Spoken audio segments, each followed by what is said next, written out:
What is going on, guys? MJ2005 Gundam here, and today I'm going to be re-reviewing the high-grade Aegis Gundam from Gundam Seed.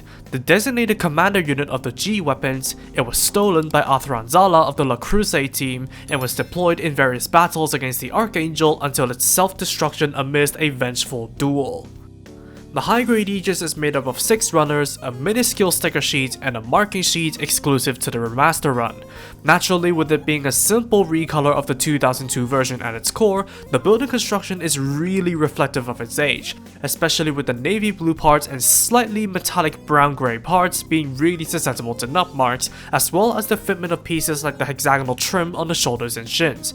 Also, the construction is unique to the Aegis to incorporate the transformation, giving it an all-new structure compared to the other kits in the series, which keeps things interesting throughout. All in all, the build is average for a high grade, if not feeling a little bit dated. Now don't let that last statement fool you, as the high-grade Aegis looks astounding out of the box for a kit engineered in 2002, especially thanks to the color updates that made it look accurate to the design line art. The proportions are quite spot on too, without it looking too squashed or deformed like the other old Seed kits around its time. But the real point of interest is the part separation, as the only stickers used here are for the eyes and the sensors on the horn, with the intricacies like the shoulder and shin trim and yellow crotch piece being made from separate parts, which is absolutely great part separation, especially given what they did for the strike and duel before it. Now sure, this kit is littered with seam lines, the skinny torso also doesn't exactly look appealing, and there are a fair few details on the head, skirts, and backpack to paint in, but the high-grade Aegis looks a cut up of the rest when it comes to the early high-grade Seed kits. The bold colors also doesn't warrant a necessity for panel lining, so I would have been perfectly fine with displaying it with nothing but a snap build. Articulation wise, the head is on a single flexible ball joint that is somewhat loose. The arms can swivel vertically and rotate. The independent shoulder armor provides the perpendicular arm raise. There's a bicep swivel, single jointed elbow, ball jointed wrists, and double jointed arm blades. The abs and waist are static, but the front and side skirts can move with various joints out of the way of the full splits towards every direction. There's a thigh swivel, single jointed knees, and ball jointed ankles, with a movable and swiveling toe, and blade. Finally, the backpack fins are adjustable. Articulation is one of the weaker aspects of the Aegis due to the restrictions of the joints and the transformation. However, besides the head, the joints are all fairly solid, while using locks and tabs to keep it from accidentally transforming. In terms of accessories, the Aegis gets a simple rifle and shield loadout besides the standard holding hands. The rifle slides into the hands for use with a solid grip if you set it up right, while the shield plugs into the forearm hardpoints for defensive use.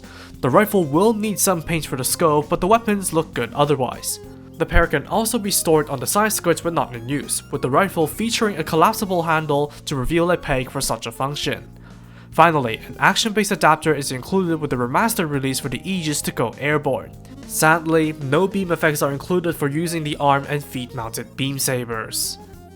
Lastly, the high-grade Aegis can transform into its mobile armor mode. After removing the manipulators, the head module is untapped and folded back, before the head folds inwards and the stabilizer fins extend backwards. Then, the forearm blades unfold, the arms collapse into the shoulders, and the whole shoulder module can be untapped and extended from the chest plate, which then rotates up. Finally, fold up the toes and toe blades, spin the legs around, and fold the front skirt downward and forward, rotate the side skirts, before positioning the limbs in the fronts to form a nose cone, and propping the unit up with a provided adapter.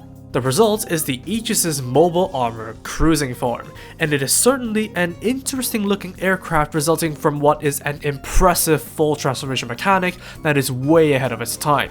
Undoubtedly, the finicky nose cone and its formless silhouette that looks more like impossible gymnastics than an aircraft might affect your opinions for it, but I'm glad it's been replicated in this kit form at all. Finally, you can open up and rearrange the limbs and blades for the Aegis' mobile armor attack form, turning it into a giant claw while also revealing the Scylla energy cannon within. It looks undoubtedly deadly, and needless to say, the mandibles are individually articulated for expression and dexterity. Overall, it's arguably one of the most impressive transformations I've ever seen on a high grade, while the structure stayed incredibly solid during the entire experience.